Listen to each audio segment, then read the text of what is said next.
Hey everybody, how's it going? Today I wanted to talk to you about the Pulverize Werebear build for the Druid, and specifically post-nerf that Blizzard did, you know, I think it was like the second day or so of global launch where they decided to kind of throw the nuclear football at the skill Pulverize itself, which brought the lucky hit chance from 33% down to 25%. And that ultimately killed our spirit regeneration through the boon Synergies, which gives us 10% spirit back with a lucky hit chance of 15 when we procced it. So basically it went from a 1 in 3 chance or 1 in 2 chance to proccing that and gaining a lot of our resource back down to like a 1 in 2 to 1 in 3 chance pretty much, which kept us from spamming. You know, I went to sleep one night feeling pretty good and just being able to smack things around, spam to the next day hitting twice and running out of resource and having to run for my life while I'm trying to regain regen spirit again. So we're going to run over the items and the aspects you're going to need.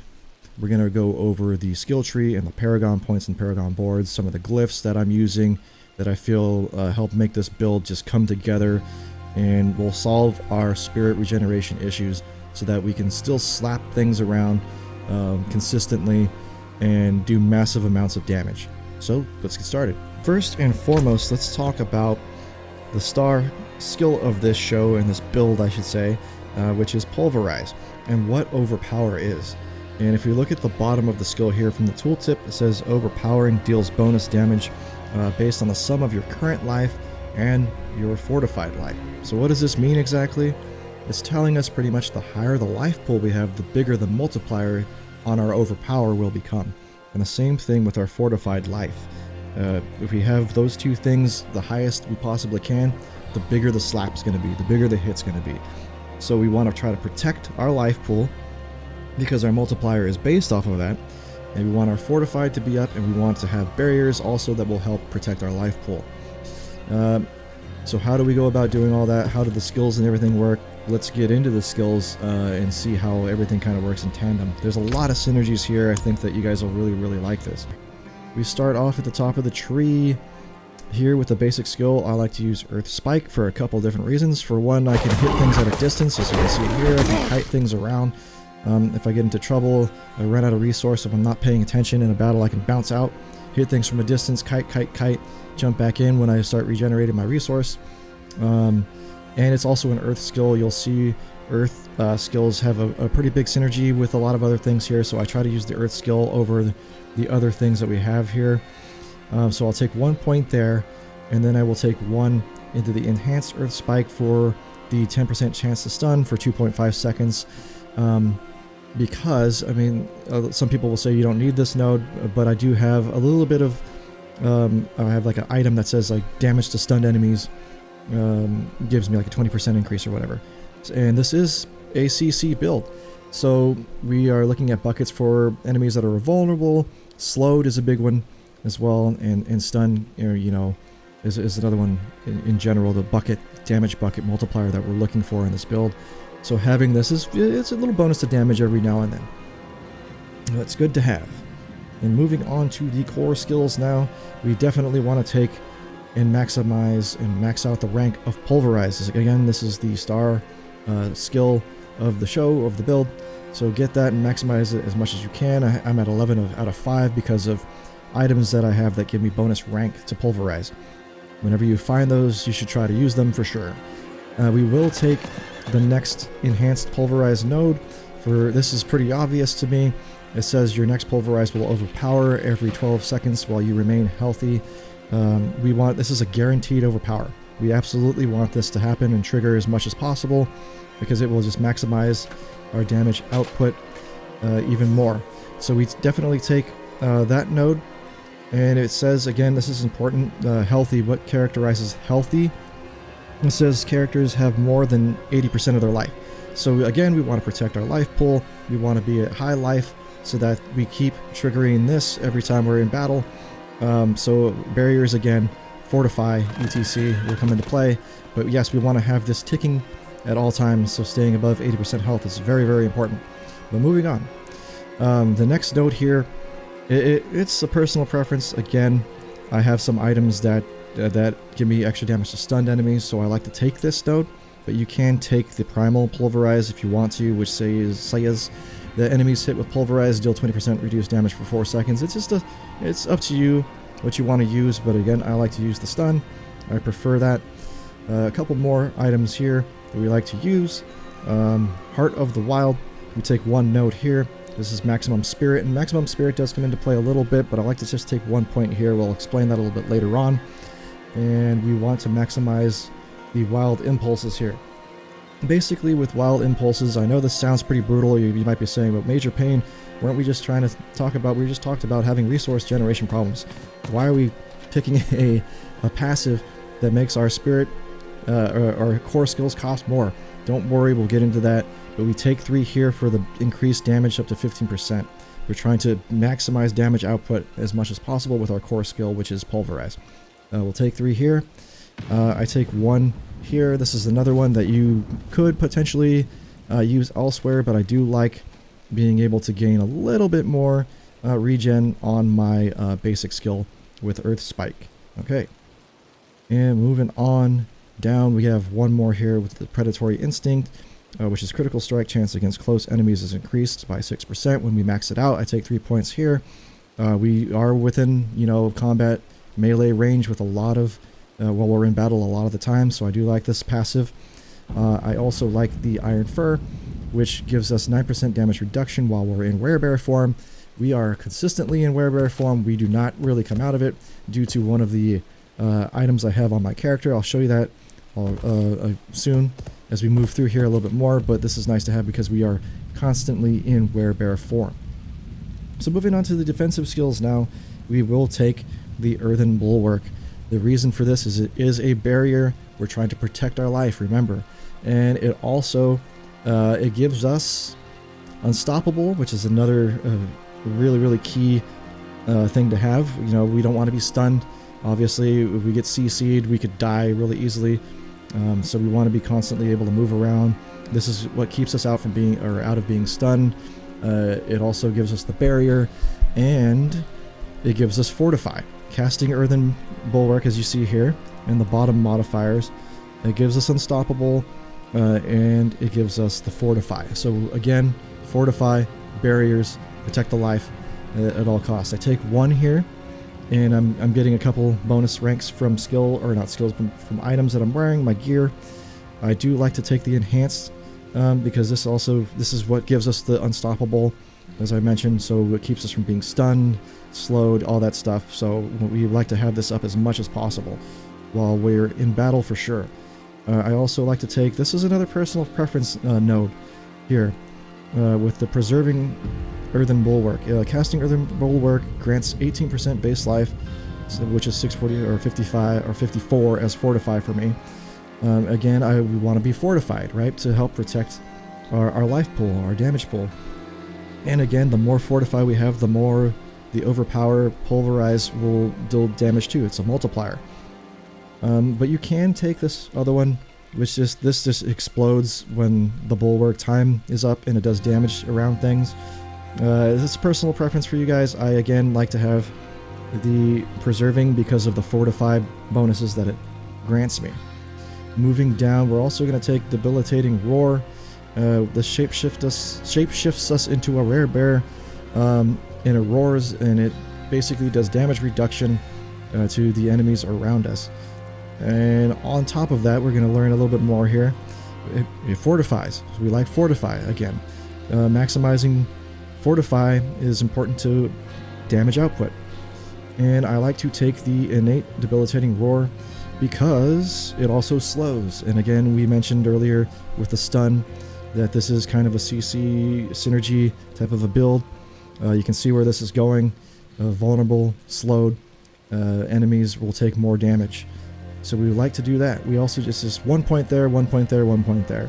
So moving on from the defensive skills, unfortunately, we don't use companions in this build, so we don't really use anything here.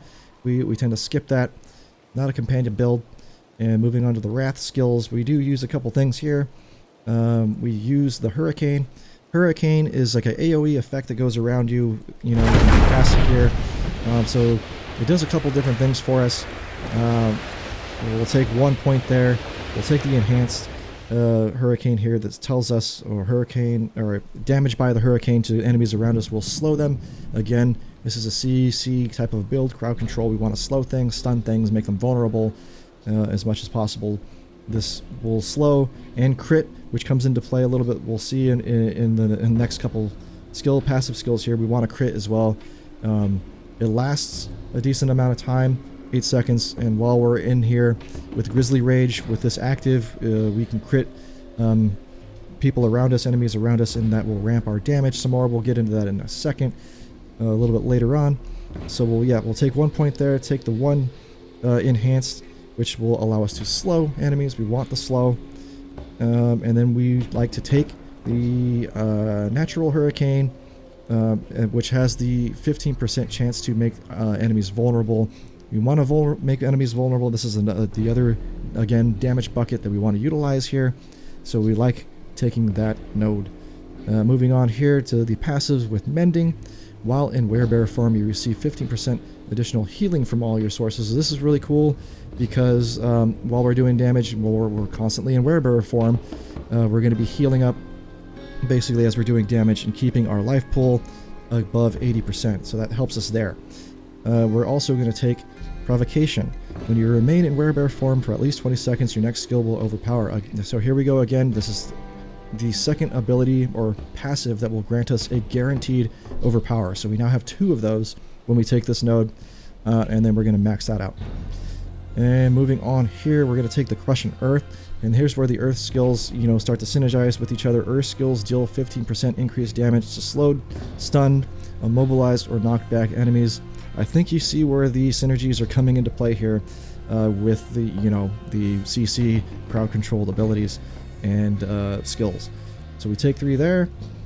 Critical strikes with Earth skills fortify you for 7% of your base damage. So again, you see the synergy with the Earth skills, and we want to have our Fortify up as much as possible all the time, so we max that node out as well. Stone Guard. While you have Fortify for over 50% of your maximum life, your Earth skills deal 12% increased damage. Again, you can see the big synergies coming in with Earth skills, and how having these nodes all come into play with each other and kind of play off each other. And I want to just point out, Pulverize is not an Earth skill to start off with. We use a aspect that gives us that. So you can see here, Pulverize is now an Earth skill. So this is, you can see why the synergies come into play and why these nodes, these passives here, are very important for this build. And we go ahead and take that. Pretty much covers it. I don't have trample, any points in trample. Some people take trample, but I have free points from like another item that I have, so I don't really use it, but you can if you want to. I don't. I'd rather use my points elsewhere. Moving into the ultimate skills node now, we take a few of the passives here, as well as the Grizzly Rage ultimate, which is pretty cool. It gives us unstoppable and bonus damage increase, along with a damage reduction that increases by 3% each second while we're in the form. So as we're kind of running through the 14.5 seconds mark, we're just ramping, which is really cool. You can see how the damage output can just go through the roof with this. And we can also extend the duration up to 5 additional seconds as we kill mobs, which is pretty awesome, as we see here. So we take that, and those will synergize well with everything else we got going on, along with some of these passives. I like to take 3 in Defiance, which is nature magic skills deal 12% increased damage to elites. It's nice. I like to try to 1-shot, 2-shot, maybe 3-shot the elites, or just about everything, really. This is a really good passive to have. And of course, as you can see here, Pulverize is a nature magic skill, so it makes sense to have that. I take 1 into the natural disaster. Here it says our Earth skills deal 4% increased damage to vulnerable. Again, we're getting our vulnerable from Hurricane, so it's nice to have 1 there. We don't really have too much storm skills. We're not going to be able to really play off of the secondary here, which is increased damage to enemies that are stunned, immobilized, or knocked back, because Pulverize is not a storm skill. So I usually take 1 there, just to get a little bit of extra damage out of our Earth skills. And we move on into Resonance, which I like to take 3 in, which tells us our nature magic skills deal 6% increased damage. Triple this bonus if a earth skill is the next skill cast after a storm skill, and that's pretty cool. There's a way to proc that. I can show you in some of the gameplay here after we're done kind of discussing everything, but that is kind of neat to have. But we take it basically again for the nature magic bonus as well. And for the final passive here, Circle of Life, nature magic skills that consume spirit heal you for 3% of your maximum life. And of course, again, we're trying to keep our life pool up at max for maximum damage output. We're trying to protect the life pool with Fortify, and of course we're trying to keep ourselves above 80% so we can keep the tick of the guaranteed Overpower consistently going. And that's why we take 3 in that node. And for the very, very last key passives that we take, we like to take the Earthen Might, which says upon lucky hit, damaging enemies with earth skills has a up to 5% chance to restore all your spirit, cause your attacks to be guaranteed critical strikes for 5 seconds, which is really awesome. If we're able to have this pop off while we have Hurricane in the middle of our ramp and we're critical striking with the Hurricane as it's around us from one of the aspects that we have, this can get really out of control really quickly while we're in Grizzly Rage, and everything's just kind of popping off at the same time, and we'll get into that in just a second. Alright, so let's move into the items and the aspects that we're going to be looking for to really make this build just destroy and dominate everything that's in our way. Starting with the helm with Vasili's Prayer, or is it Vasilis? I don't know, it's probably both wrong, but our aspect here, your earth skills are now also wear barrier skills and fortify you for 10. So again, we want to have a high life pool, that's our damage pool. We want to protect it with fortify and barriers. This is going to help us do that, and fortify also is part of the damage multiplier on our overpower. So this helm is very crucial and helps out a lot doing a lot of the protecting of our damage. Into the chest piece here with the Insatiable Fury. Werebear form is now your true form, and that's why we're able to stay in Werebear form here permanently, is because of the chest piece. And you gain +2 ranks to all Werebear skills. Well, the helm just turned our earth skills into Werebear skills, so these two synergize really well together. That's why my Pulverize and my other skills have extra ranks to it, because the helm and the chest piece together are synergizing and doing that for me, which is really nice. Onto the gloves now. I'm using the imprint here, or the aspect where Pulverize becomes your earth skill. This is, the other reason why things start to ramp and cross over and you get the synergies from all these other things, is because of this aspect. I believe you can get this from dungeons as well, so try to grab that early on if you can. It'll help bring your build online that much quicker instead of trying to find a legendary item and pulling it off etc. Do you have the secondary here with the tectonic spikes that come out of the ground after you smash something to bits, but it's not the primary or the bulk of where we're getting our damage. That's coming from Pulverize. It can help to tick something down and kill it if it's very low though, so kind of cool as a secondary damage output, AoE output there. Moving into the pants now with Temerity. This took me the longest to find. Actually, I think I was like level 70 when I finally got it, or even higher than that. But this is a really cool, unique pair of pants. The effects that heal you beyond 100% of your life grant you a barrier up to 80%. I got really lucky, so 80% of your maximum life that lasts for 8 seconds there. And again, protect the damage output pool, your life.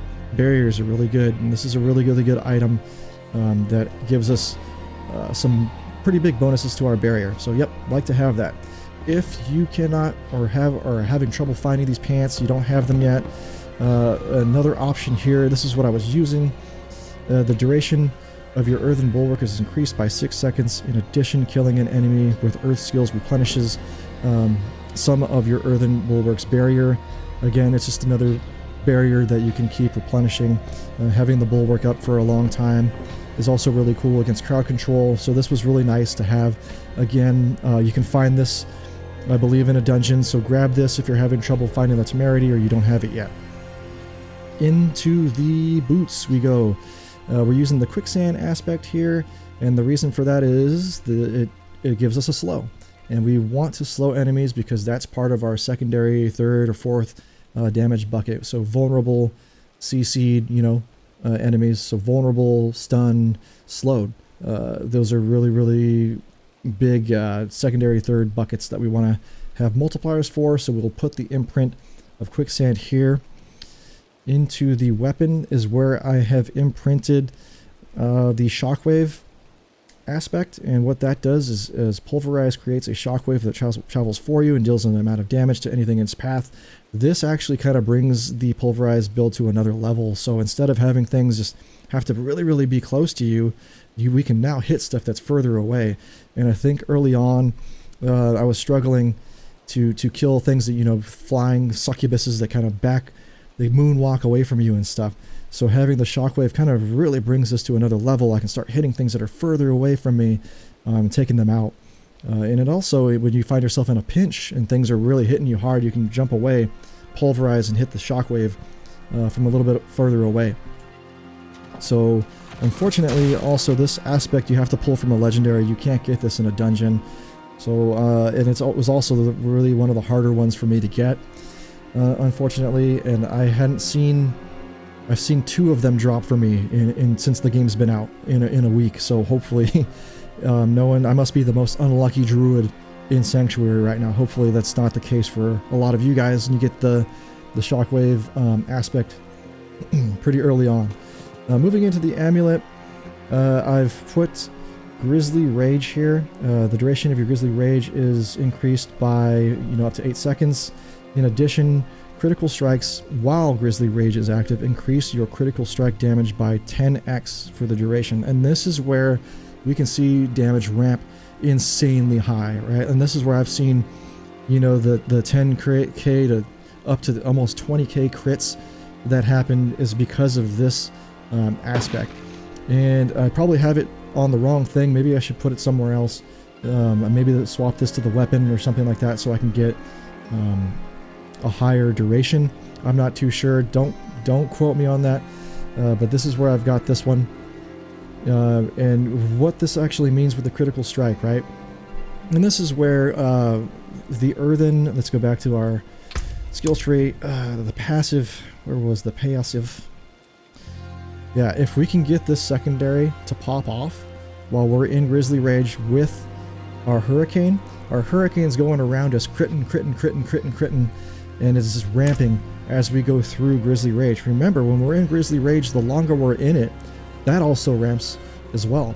So we can ramp the crit damage up from this aspect on our amulet with the damage on Grizzly Rage that's also ramping up as we're going later and further into Grizzly Rage.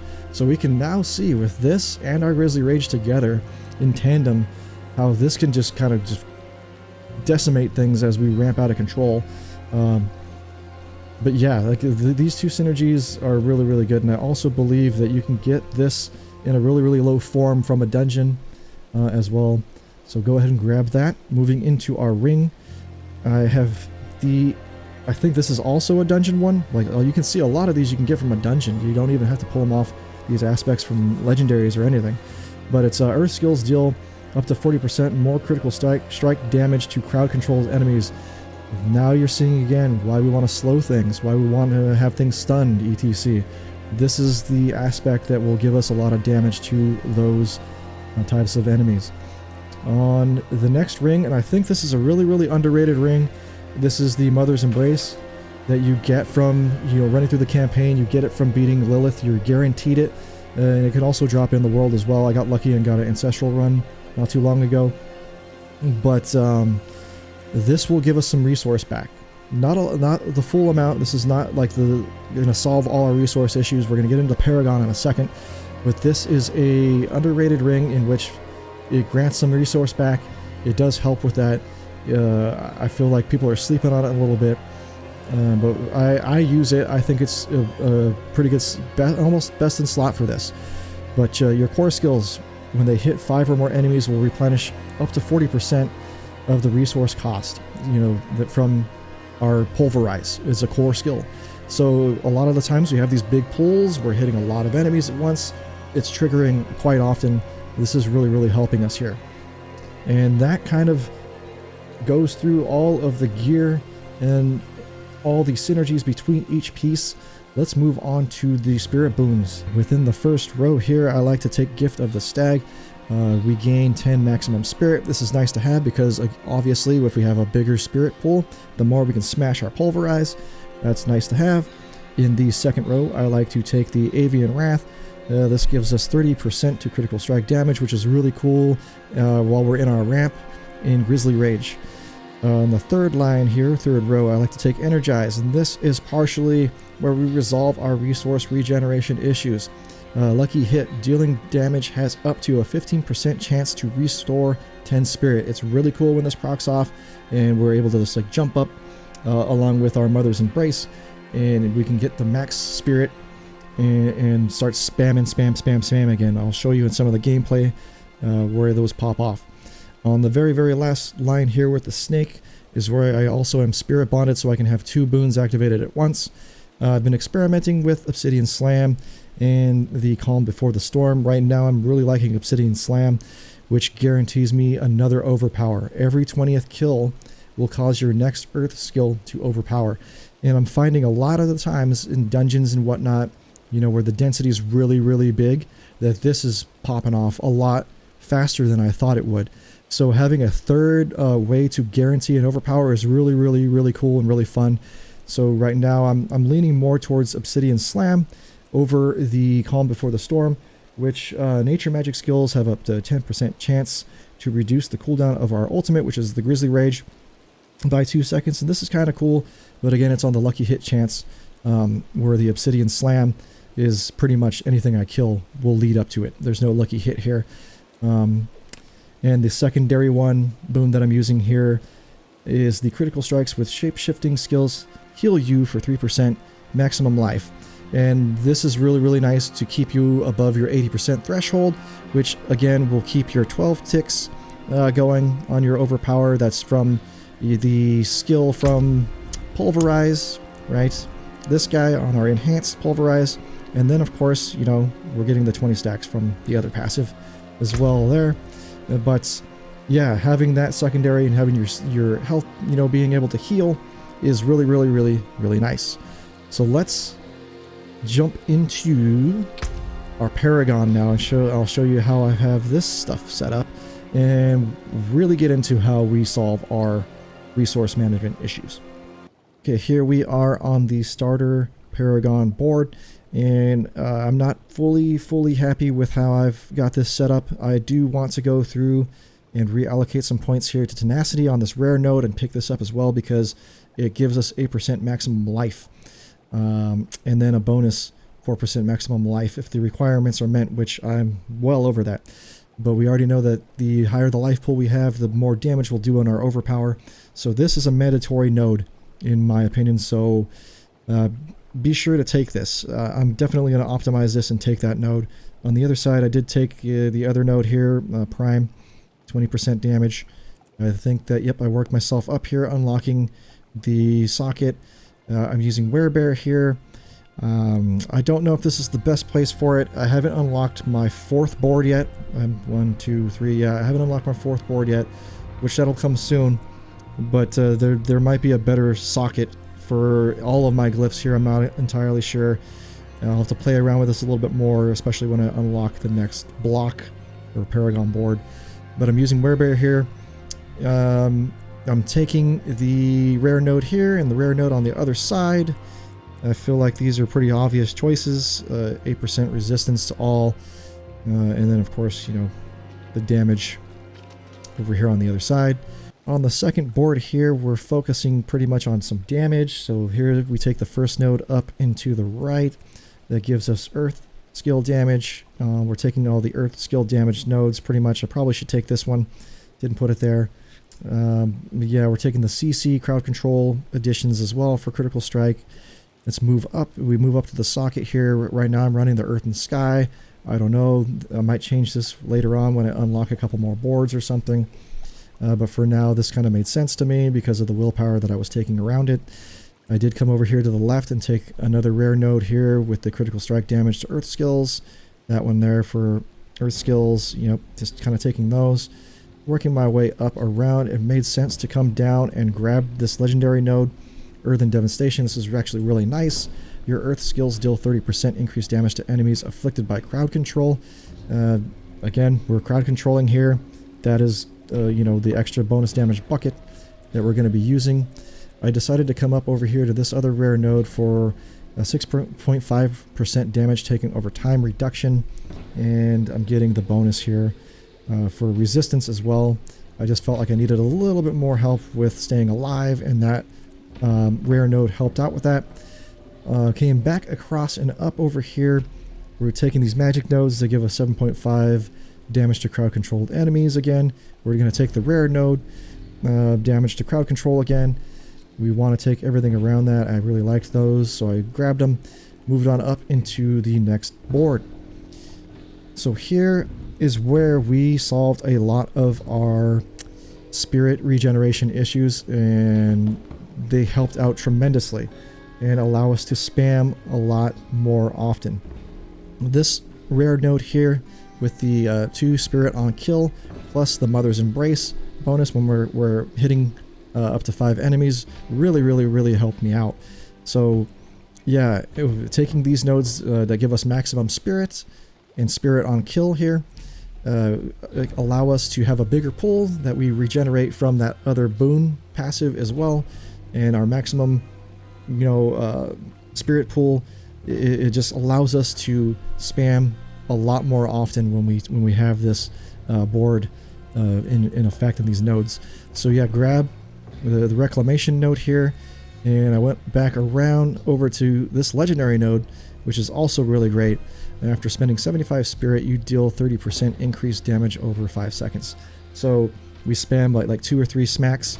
This comes into play, and hopefully our spirits, you know, generations going back up because of these nodes here, this rare node reclamation, and our spirit on kill start popping off, and we just are able to spam way more. Moving on up again, I went off to the right a little bit here, and I took this rare node for 16 maximum spirit. Again, the more spirit pool we have, the more we're able to smack things and spam, because of, you know, regeneration problems have been hopefully fixed at this point. Coming up to this other rare node, more damage to our core skills. Our Pulverize is a core skill, so I'm taking those nodes around it as well. Coming up a little bit more, here's some more core skill damage. I take those, and the glyph that I have here is Dominate, which is the Overpower glyph. I took a little bit of intelligence on this one. It made sense for me to also put it here. I think I did have it on the first Paragon, the starter Paragon board too, but I went ahead and took it here because I was taking all the core skill damage nodes around it.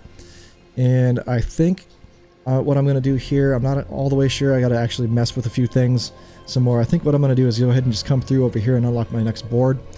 That should be the plan. But yeah, for now, this is what I have.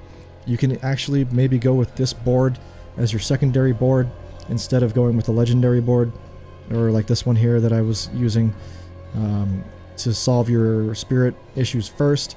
I will probably mess around with that a little bit more, but yep, so this is how I have things set up so far. And let's get into some gameplay and go through the rotation, and I can show you how all that works. Alright, here we go, putting it all together. On screen you'll see the full rotation. You'll see me just kind of building up spirit right now as I'm approaching the pack. There we go, starting off with the Hurricane to trigger our vulnerable and crit from the Werebeast aspect. Now I jump into Grizzly Rage, our ult, to begin our damage ramp. Now we hit our Debilitating Roar if we need to apply CC or slow, or Earthen Bulwark for barrier and fortify. And last but not least, we start spamming our Pulverize and blast everything into another dimension. Some 240k crits there. And watch my resource, guys. Well, it just continues to go up. It's full again, full again, full again. And I'm just spamming. We got an invulnerable shrine. Spirit's still going up. Vaporizing things, 400k crits. Things are just melting. It's a lot of fun. There we go, moving on to another pack here. I didn't really have to kite that guy. I'm at full spirit. Still. Moving on, moving on, moving on. This pack's coming up. We're starting another rotation. Looks like we don't really need to do that. There's not much here, but it's just getting vaporized. Another shrine here. Watch this. Boom. Boom. Things are just getting blasted. We're just slapping it into oblivion. Boom. Still don't need to kite. My resource is still full, everybody. So our resource problems, gen problems are pretty much gone here. Watch what's coming up here with these. There's a pack of elites here. Watch what happens here. I'll put it in slow motion. Here we go, and one elite gone, one-shotted. The other one, 600, almost 600k crit, gone. Gone. This is at the end of our ramp here. Next little pack, boom, some crits gone. It's so fun to watch stuff just get decimated, just absolutely destroyed. We got one more little pack in here. There's some more elites, I believe. That was one. Almost dead. Almost one-shotted. This one gets two-shotted, I believe. Yep. Gone. Amazing. As you can see, this build is still really, really strong. It's still really viable. It's really fun and it's satisfying when you just melt, mobs of people into the ground and just disintegrate everything in your path. I really hope that you find this video helpful. There should be a link to the build below. Check that out. I might make some changes here, like I was saying about the Paragon. I want to optimize a little bit more, and there's still some nodes that you should take. So have a look at the builder. And if you like this video, please hit that like button, hit the subscribe button. I'll continue to make build content. I do want to do the Wolf NATO. Wolf NATO is what I'm calling it. I have a lot of that gear coming soon too. So thanks for watching, everybody, and I hope that you're all having fun out there in Sanctuary. And I hope, again, you found this video helpful. And so until next time, peace.